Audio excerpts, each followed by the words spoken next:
Oi, gente, eu sou a Jessi, sou professora de Biologia e hoje nós vamos falar sobre respiração celular. Mas antes disso, não se esquece de se inscrever no canal, deixar o seu like e compartilhar bastante esse vídeo. Vamos lá, pessoal! Na aula passada, nós falamos sobre a fotossíntese, que é um processo utilizado tanto por seres eucariontes quanto por seres procariontes para a produção do seu próprio alimento, no caso ali, para a obtenção de energia. Aqui nós vamos falar um pouco sobre a respiração celular, que geralmente vai ser realizado pelos seres que possuem a mitocôndria, Então, geralmente vai ser realizado por seres eucariontes. No caso da respiração celular, é importante a gente falar que é um processo químico, porque é muito comum a gente confundir a respiração celular com o simples fato de colocar o oxigênio dentro do nosso corpo e eliminar o CO2 para fora. Na verdade, não é isso que a gente está se referindo, Na respiração celular, eu estou me referindo a um processo químico cujo objetivo é retirar a energia da molécula de glicose. No processo que a gente está citando de liberar o CO2 e introduzir o oxigênio, é simplesmente um mecanismo de ventilação pulmonar, Então não é a mesma coisa. A respiração celular é um processo que acontece a nível celular, que acontece lá dentro das células. E como eu disse, o objetivo aqui é retirar da molécula de glicose o ATP, que é a energia necessária para a nossa vida. Lembrando, a adenosina trifosfato seria aqui então 3 fosfatos ligados e nessa última ligação aqui é que está guardado toda essa energia que a gente precisa para sobreviver. Aqui a gente vai ter a fórmula básica do processo de respiração celular, onde nós vamos ter aqui o C6H12O6, que seria a molécula de glicose, mais o oxigênio, que vai dar origem no final ao gás carbônico, a água e o que a gente está procurando, que é o ATP. Então, o nosso objetivo é oxidar essa molécula de glicose para, no final, conseguir, então, a energia necessária, que seria o ATP.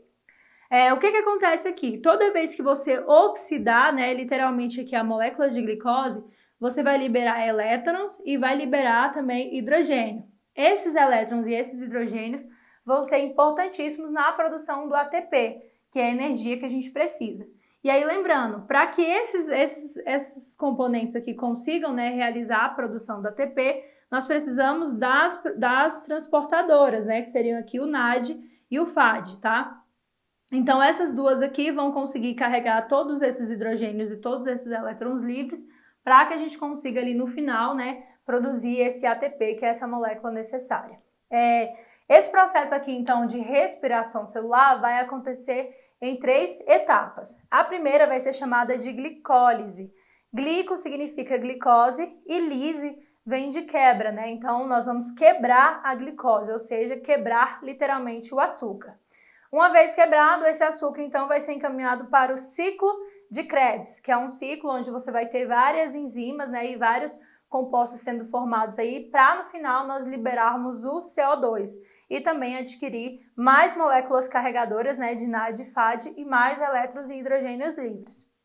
E por último aqui nós vamos ter a CTE, que seria a cadeia transportadora de elétrons. E aí nessa cadeia transportadora de elétrons é que a gente vai conseguir finalmente produzir a quantidade máxima de ATP que a gente precisa. No caso da glicólise, ela vai acontecer no citoplasma celular. E esse processo aqui vai ser chamado de anaeróbico. Por que anaeróbico? Porque não utiliza o oxigênio para nenhum dos mecanismos que vão acontecer. Depois nós vamos ter o ciclo de Krebs, que também é anaeróbico, porque não utiliza o oxigênio. E por último, nós vamos ter o CTE, que é a cadeia transportadora de elétrons, que vai utilizar 100% do oxigênio, porque ele vai ser o receptor final desses elétrons. Aqui nós vamos utilizar, como eu falei que no ciclo de Krebs nós não utilizamos o oxigênio, é porque ele não vai ser utilizado primordialmente para a produção de energia, mas ele precisa estar ali também porque ele vai ajudar na formação do CO2, que seria o gás carbônico. Mas esse CO2 aqui ele não vai ser produzido com o oxigênio da respiração, tá? Ele é produzido com o oxigênio da molécula de glicose. Esse oxigênio da respiração mesmo, ele só vai ser utilizado aqui na cadeia transportadora de elétrons, que ele vai receber os elétrons no final de todo o processo. Aqui eu coloquei uma representação de uma célula eucarionte E aí vamos imaginar que seria o núcleo celular aqui, né, com material genético. Mas eu ampliei uma das organelas, que é a mitocôndria, tá? Então essa mitocôndria ela é muito importante no processo de respiração celular. Sem essa organela, a gente não consegue fazer a síntese do ATP, né, a síntese da energia. Então, a primeira etapa que acontece aqui é a etapa chamada de glicólise. Então, glico vem de açúcar e lise vem de quebra, né? Então, você vai quebrar esse açúcar, quebrar essa glicose. Então, o que acontece? Esse processo acontece aqui no citoplasma celular. Então, aquela molécula de glicose, que é aqui C6H12O6, vai ser quebrada em duas moléculas que nós vamos chamar de ácido pirúvico ou piruvato. Então, essa molécula vai ser literalmente a metade. O que muda é que vai ser C3H4O3, tá? Porque aqui nós vamos ver que nós perdemos dois hidrogênios aqui, por isso ele fica com mais íon, porque ele perdeu elétrons, tá? Mas esse piruvato, então, ele vai ser o produto da quebra da glicose. Então, você vai ter aqui a glicólise, que acontece no citoplasma celular, e no final da glicólise você libera a energia, 2 ATPs, e o piruvato ou ácido pirúvico. Esses compostos, então, vão ser levados aqui para a região chamada de matriz mitocondrial, dentro da mitocôndria. E lá dentro da matriz mitocondrial, você vai ter um processo chamado de ciclo de Krebs. Esse ciclo de Krebs é uma sequência de enzimas que vão se movimentando e essas partículas vão sendo formadas até a gente conseguir liberar o CO2. Lembrando, pessoal, esse CO2 que é liberado não é o O2 que a gente adquiriu na respiração, é o oxigênio que é liberado a partir da glicose, carbono e oxigênio formando então o CO2, tá? Então é a partir da glicose que é liberado o CO2. E aqui, ó, entre a primeira e a segunda etapa acontece a oxidação total da glicose. Então aqui é como se a gente tivesse acabado 100% com essa molécula que entrou aqui no processo.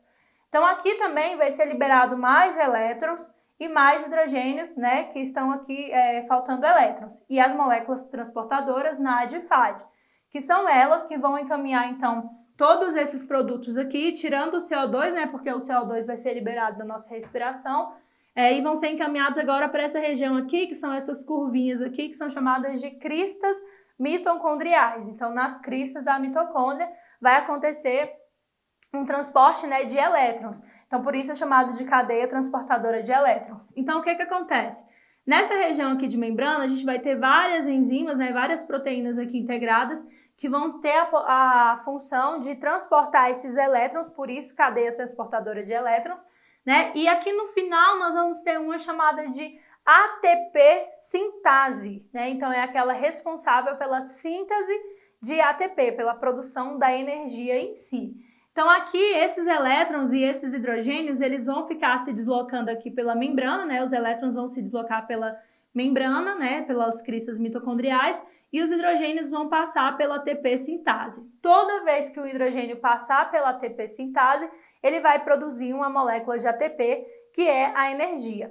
E aí no final, aquele oxigênio que estava ali, que agora é o oxigênio da respiração, ele vai receber esses elétrons que estavam livres e vai se ligar aos hidrogênios que também estavam livres, formando então uma molécula de água. Então o que a gente vê que vai ter como produto aqui? Nós vimos aqui que na oxidação da glicose nós liberamos o CO2, tá aqui o CO2, e no final nós liberamos a água, tá aqui a água, né? E principalmente quem? O ATP. Então nós vamos produzir ATP em todas as etapas da respiração celular, mas em maior quantidade na última etapa, que seria a cadeia transportadora de elétrons, tá? Então, na síntese, pessoal, é isso que acontece. Nós precisamos quebrar essa glicose de uma forma a chegar a um ponto que ela seja completamente oxidada e consiga produzir no final o ATP, que é o que eu realmente preciso, que é a minha energia. E aí, para isso, nós vamos ter essas 3 etapas.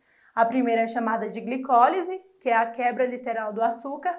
A segunda, ciclo de Krebs, que é quando você finaliza nessa quebra do açúcar, e depois nós vamos ter a cadeia transportadora de elétrons, que é onde vai acontecer o transporte dos elétrons livres e do hidrogênio livre para a produção do ATP através da ATP sintaxe. Dúvidas, qualquer coisa, pode deixar aí nos comentários que a gente responde depois, tá bom?